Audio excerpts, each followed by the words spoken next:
2 வருஷத்தில் ஆரம்பிக்கப்பட்ட கட்சி, அப்புறம் புனையூரில் கொடியேற்றப்பட்ட கட்சி, எக்ஸ் வலைதளத்தில் தொடங்கப்பட்ட கட்சின்னு சொல்லிக்கிட்டு இருந்தாலும் வந்து ஒரு ஒரு ப்ரோக்ராம், அதுவும் ஒரு ஒரு சாதாரண விஷயம் கிடையாது. வந்து ஒரு போகிற இடம்லாம் லட்சக்கணக்கான மக்கள் குவிகிறாங்க அப்படின்போது, அது நடிகரை பார்க்க வராங்களா, இல்லை அரசியல் ஓட்டாக மாறுதா, அந்த விவாதத்துக்குள்ளே தாண்டி இதை விஜயை எதிர்பார்க்காத ஒன்று தான் வந்து. அதனால தான் இந்த 3 மாவட்டம், 3 இடங்கள், 3 ஊர் அப்படின்றத வந்து 2ஆக மாற்றுறதுக்கான காரணம்.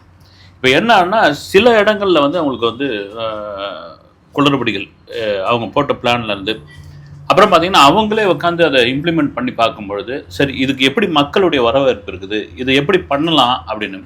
நான் கேள்விப்பட்டது, ஒரு நண்பர் என்ன சொன்னார், நீங்கள் சொன்ன மாதிரி இப்போ வந்து திருவாரூரும் நாகப்பட்டினம் முடிச்சு அடுத்ததாக வந்து சேலம் திருப்பூர் அப்படின்னு வந்து.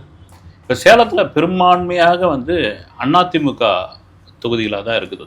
அதிமுகவுடைய பெரும்பான்மையான பகுதி எடப்பாடி அங்கே தான் இருக்கார். வந்து அவங்க விஜய் வந்து தொடர்ச்சியாக எதிர்ப்பு அரசியல் வந்து ஏடிஎம்கே மேலே இல்லை, டிஎம்கே மேலே தான் இருக்குது.